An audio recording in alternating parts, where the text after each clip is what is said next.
Now getting started with this yarn is really quite fabulous if you're doing the knit stitch, but as soon as you do all the other fun stuff, oh my God, the first 3 rows are just like, so anyway, I was thinking to myself, I gotta film this, but the thing keeps flopping around like a fish. So here's the truth. Once it gets to this size, it's fabulous. It has the weight and it won't flop around on you. So I don't know how to use cookbooks, but they make for a great holder downer. So what I decided to do is use the first set of loops and squish it into the book and then just use an elastic so that all the loops are available to me. So let's begin to work on this. So you have to count the number of loops. So my scarf has 13 loops, so I'm just gonna count 13. So 1, 2, 3, 11, 12, and 13. So you see that it all looks like this. So what I want to do carefully is just flip it so all the loops are facing outside of the book. So let's close our book. So we can just pull it up a little bit. So the book is gonna open up unless we force it shut. So what I want to do is grab an elastic. So what I want to do now is that I want to pull the loops out, and if there's any kind of weird twisting on it, now's the time to fix it.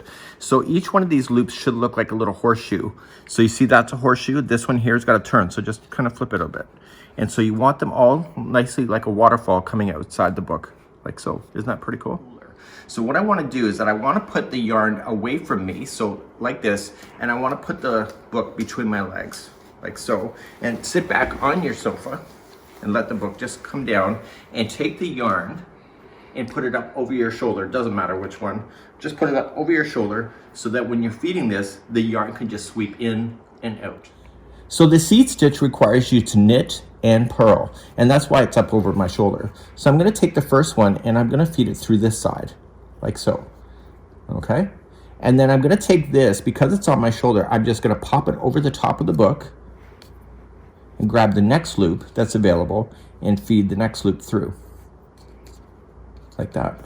Then I pop it back over the book and the next loop goes on this side. Is that brilliant, Daniel? Brilliant. My goodness, that makes this so much easier. Wow. So I can just keep popping over top of the book. And I think I can do about 3 rows of this easily, maybe even a little bit more, this concept before laying it on the table, because then the weight will hold it down.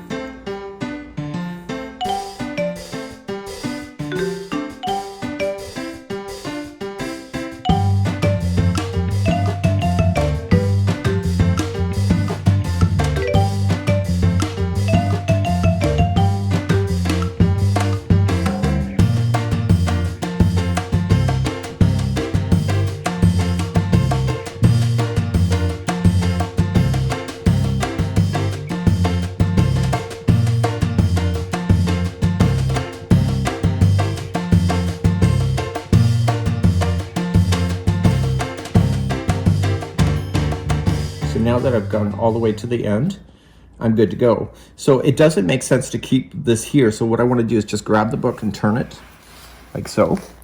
And when I turn it, I can see that the last stitch went in this way. I can see the way that it's leaning. So when I go to start the next row, I want to start on the other side.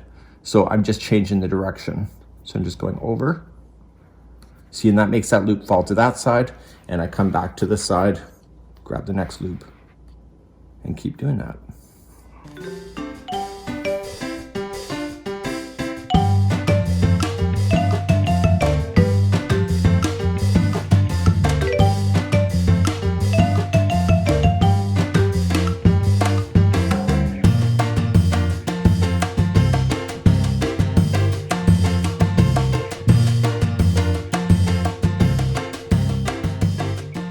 The thing about this is that you don't have to be scared about pulling these loops. It's permanent, so you can keep on pulling and it gets it all the way. So now that I have more of this to be able to work with, it's going to be easier for me. So now I can just pull it out of the book like so, put the book aside, and then I can lay this in front of me. So the trick is what, when you lay it in front of you, you want to make sure that you're going to start off right. So we're going to just grab a pillow again, which is easier, and the yarn then should come from the front.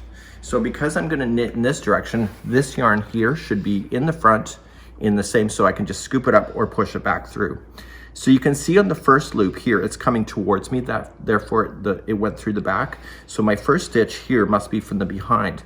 So this is gonna bounce back and forth here. And we're no longer gonna turn our project at the end. We're just gonna go back and forth. So the first stitch will then just be on the front going back.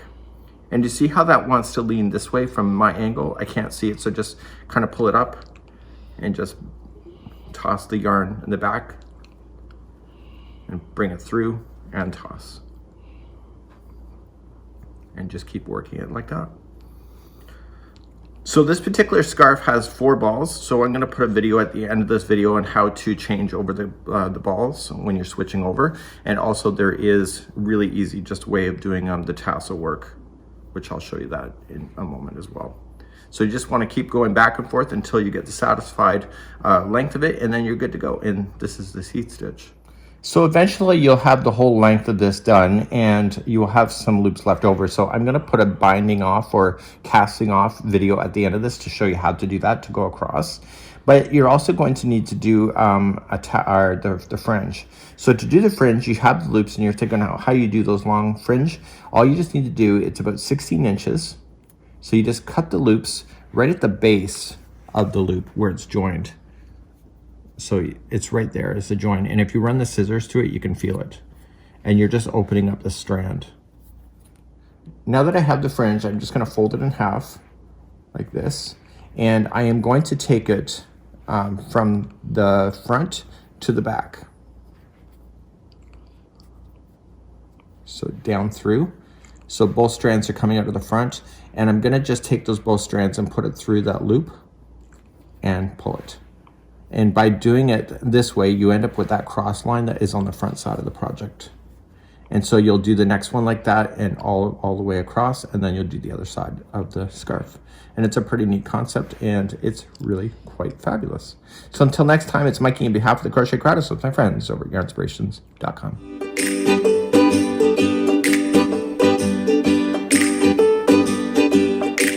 So I'm going to show you how to join new yarn. So I wasn't technically done this particular piece, but if you're running out of yarn, you'll end up with your final loops that you see. So you don't want to use all the loops right to the very end into your project. You want to leave a few empty. And so all you're just going to do is just turn it upside down and just sink your scissors in between the loops and just being able to open them up. Okay, so you're gonna only open up as many as that are not in the project. So in this case there will be 3. So I probably only do 2 if I was planning better.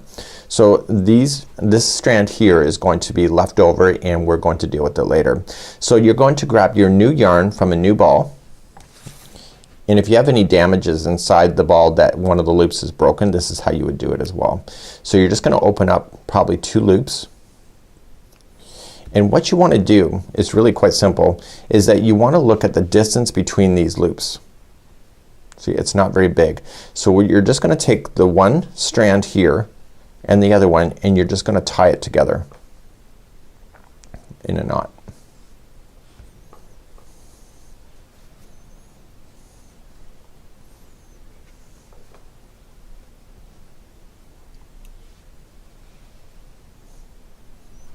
Just like that. Okay, so then you can just leave this aside for now, and then you can continue to do your easy knitting. So what then I would do is then you're going to take your darning needle and you're going to put those strands through the project and just weave them in and just hide them so that they get stuck, and I'll show you that in a second. So I'm now continuing then with my new ball of yarn.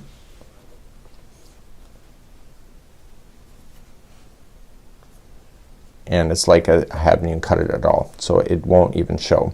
So what I'm gonna do then is that I'm going to just grab my darning needle and I'm gonna show you how I'm gonna get rid of these ends. So this doesn't have to be cut at the end of the line, it could be in the middle, as long as you can take your darning needle and hide that. So let's do that next. So using your darning needle, all you're just going to do is take your 2 ends and then you're gonna feed it through. So you're gonna need a thicker darning needle in order to get your strand through. And you want to either favor one side or the other, it doesn't really matter. You can just choose. Now if you're doing like the stocking knit stitch or whatever, where everything is looking on one side, you want to concentrate on the back. So you're just gonna pull that through, and then you're just gonna go back in the other direction.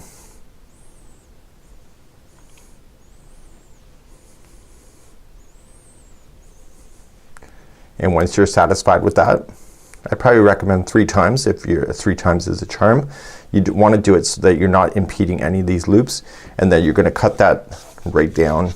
So you're going to cut that right down into the project so it doesn't ever show up again.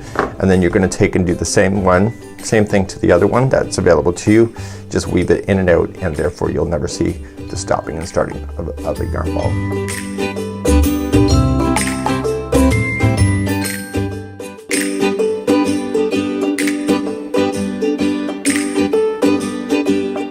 So let's cover binding off, casting off, finishing off. Let's get it done.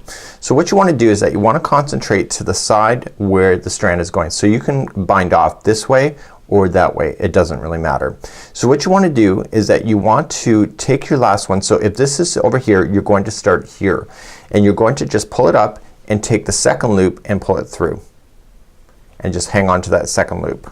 And just pull it to the maximum that it can pull out. You're going to take the next one and pull it through that one.